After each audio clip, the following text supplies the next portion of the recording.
Voici la première idée. Après, ça va être juste des petits calculs, hein.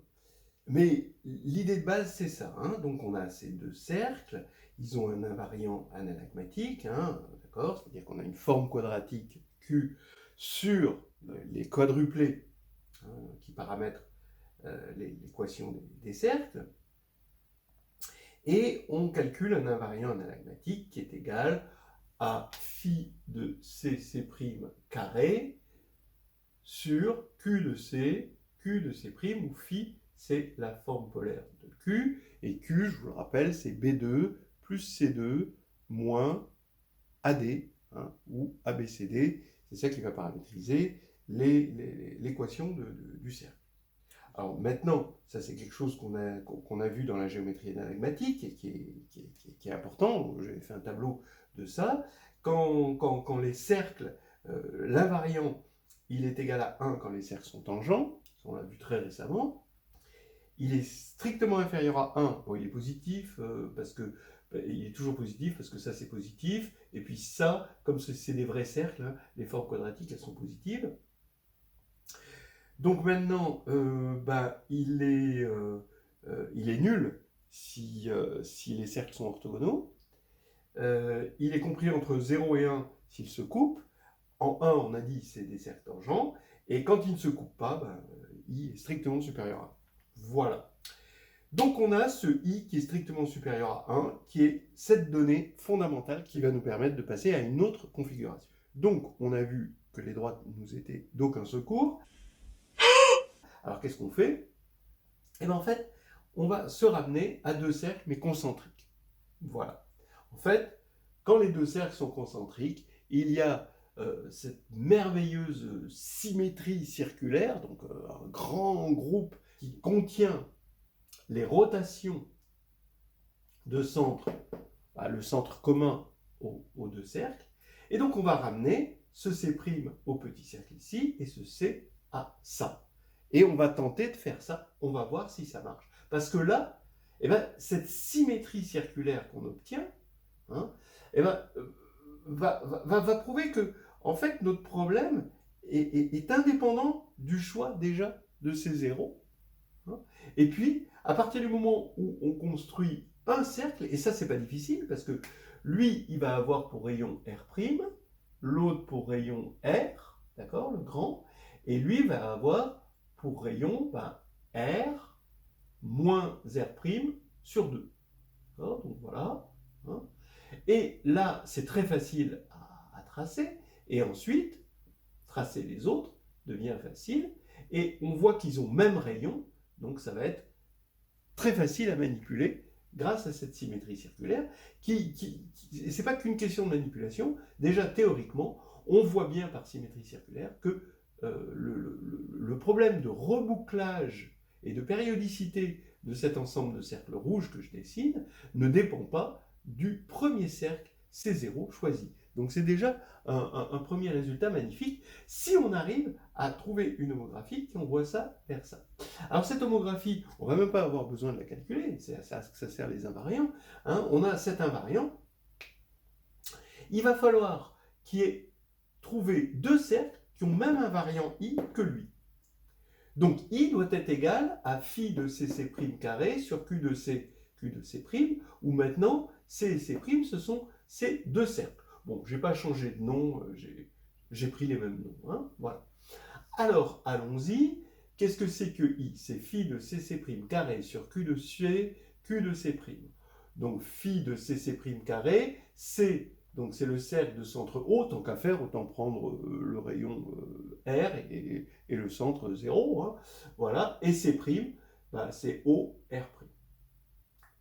Bon, alors ça veut dire que l'équation ici, il va y avoir 1, 0, 0, moins R2 pour lui, et 1, 0, 0, moins R'2. Hein, je vous rappelle que là, c'est A, B, C, D, ça correspond à l'équation AX2 plus AY2 plus 2BX plus 2CY plus D. Voilà, c'est ça.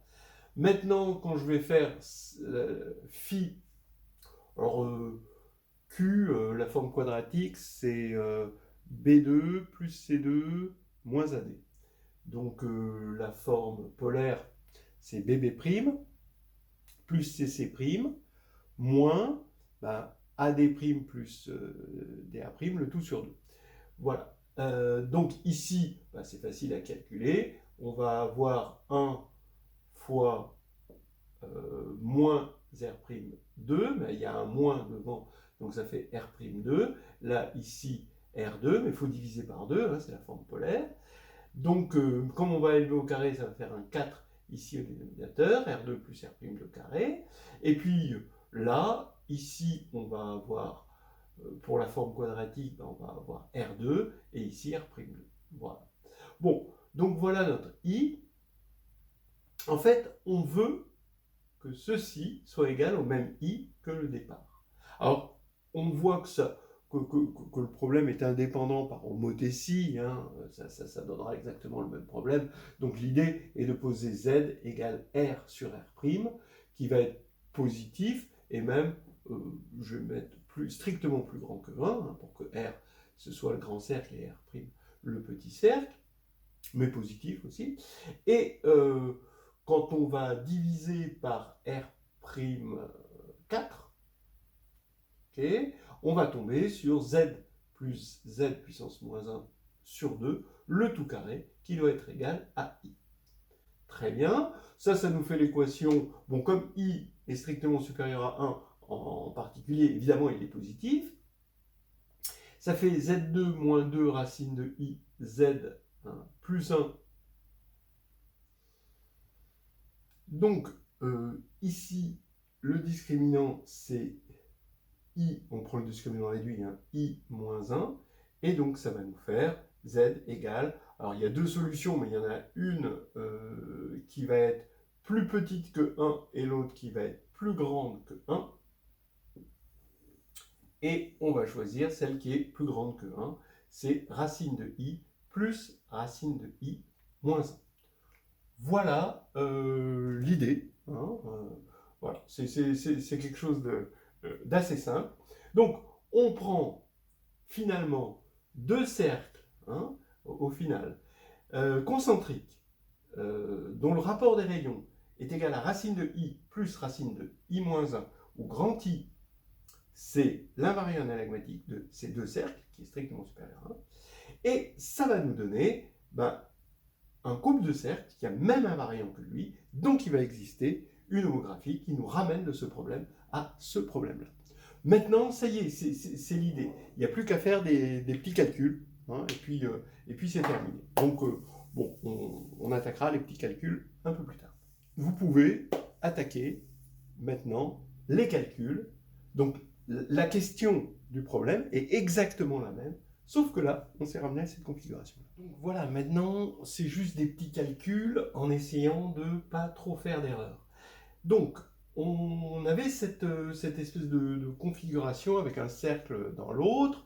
Bon, on essayait de créer des cercles tangents, puis on voyait si les suites étaient périodiques ou pas. On a vu qu'on pouvait se ramener à deux cercles concentriques. On a I, donc l'invariant analagmatique, qui est égal à ça, qui est celui de départ, hein, des deux cercles, qu'on a ramené à deux cercles concentriques avec le même invariant. Et le rapport des rayons R et R' des deux cercles, qui est strictement supérieur à 1, va vérifier ceci.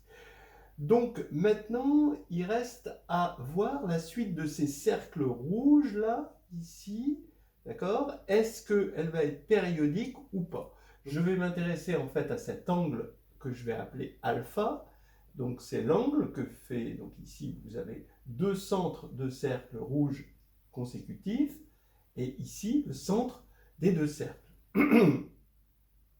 Alors ce alpha, si on doit regarder ici, là, la distance entre là et là, ça va être R moins R', R moins R' sur 2, hein, c'est le rayon de ce cercle. Ici, ça va être un angle droit, puisque les deux cercles sont tangents. Ici, c'est alpha sur 2, par symétrie. Et ici, c'est R plus R' sur 2, hein, puisque là, ici, on va avoir que tous les rayons se situent sur un cercle médian entre les deux. Donc le sinus ici, donc ici on a notre angle droit, ce qui va faire que le sinus de alpha sur 2, c'est R moins R' sur 2 sur R plus R' sur 2. C'est-à-dire que S, si je pose petit s égale sinus alpha sur 2, et ben c'est R moins R' sur R plus R'. Et donc comme j'ai appelé Z R sur R', ben c'est Z moins 1 sur Z plus 1. Voilà. Alors maintenant, voilà, qu'est-ce qu'on a? Ben, on va regarder toute la suite de relations qu'on va avoir. On a notre invariant analagmatique commun entre le couple de cercles de départ et le couple de cercles d'arrivée qui sont concentriques. Ici, entre I et Z, on a une relation qui est là, ou qui est là, dans un sens et dans l'autre. Entre Z et alpha, eh ben oui, puisque S est égal à Z moins 1 sur Z plus 1, ce qui fait que Z c'est 1 plus S sur 1 moins S, hein, c'est facile. Voilà, donc on a notre relation entre Z et alpha. Maintenant, entre alpha et ce que nous demandait le problème, c'est-à-dire est-ce qu'on a quelque chose de périodique, alors je vais appeler Q le nombre de tours que l'on aura fait en tout, et P le nombre de cercles qu'on aura obtenus. Donc quand on va reboucler ici, combien de tours on aura fait et combien de cercles on aura eu. Alors il y a eu un rapport évidemment entre alpha, P et Q, c'est qu'on aura obtenu P cercles correspondent à Q tours. Donc c'est exactement ce que dit cette relation-là. Donc voilà, on a tout ce qu'il faut. Maintenant, c'est juste la petite manipulation. Donc racine de I, c'est Z plus Z moins 1 sur 2. Ça nous fait, ici c'est facile de voir que ça fait 1 plus S2 sur 1 moins S2. S, c'est sinus alpha sur 2, donc ça fait 1 plus sinus carré alpha sur 2 sur 1 moins sinus carré alpha sur 2. Ça, c'est cosinus carré alpha sur 2. Donc il est temps de faire intervenir la tangente de alpha sur 2. Comme 1 sur cosinus carré alpha sur 2, c'est 1 plus tangente carré alpha sur 2. Donc ici, on va avoir le 1, mais on va avoir 2 tangente carré alpha sur 2. Donc voilà notre relation. Donc, voilà, donc maintenant il nous reste la formule ici. Donc je m'intéresse à alpha sur 2pi, d'accord? Je veux que ce soit égal à Q sur P. Donc alpha sur 2pi, je tire de là que c'est 1 sur pi arc tangente racine de I moins 1 sur 2.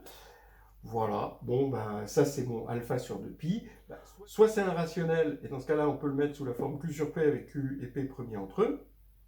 Et donc, on aura au numérateur le nombre de tours nécessaires pour avoir notre période de cercle, et le nombre de cercles obtenus, donc quelle est la période.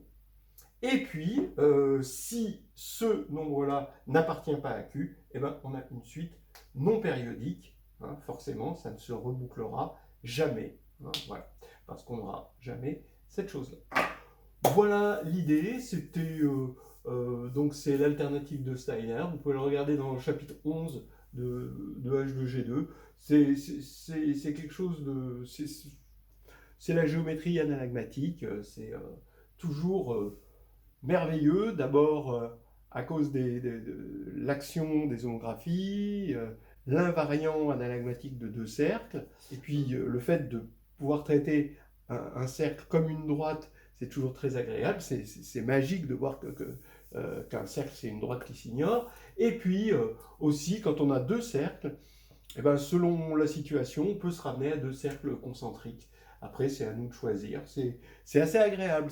Bon, bien sûr, ici, il y a eu un petit peu de calcul à la fin, mais c'est pas désagréable. Alors après, vous pouvez suivre avec GeoGebra et puis construire des cercles comme ça à partir de là.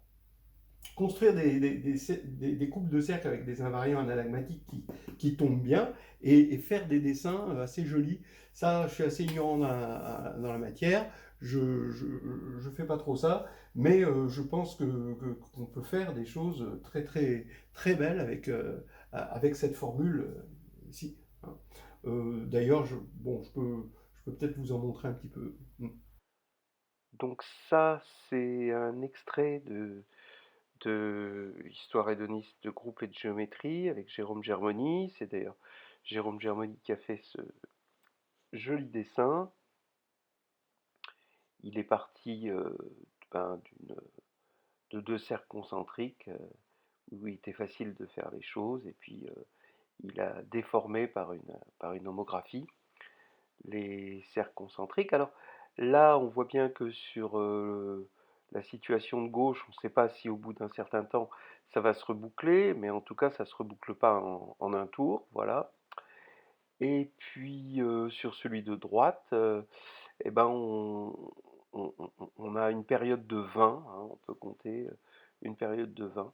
Donc ça peut faire vraiment des jolis dessins, et d'ailleurs ça fait, ben, c'est peut-être un début d'approche de ce qu'on appelle les perles d'Indra. Euh, c'est un beau thème qui va un petit peu plus loin et qui construit des fractales avec ce type de construction. C'est Mumford qui s'est beaucoup intéressé à ça quand il s'est intéressé déjà aux travaux de Félix Klein. Voilà, donc bon, peut-être qu'on aura l'occasion d'en parler un jour sur un post sur YouTube. Voilà.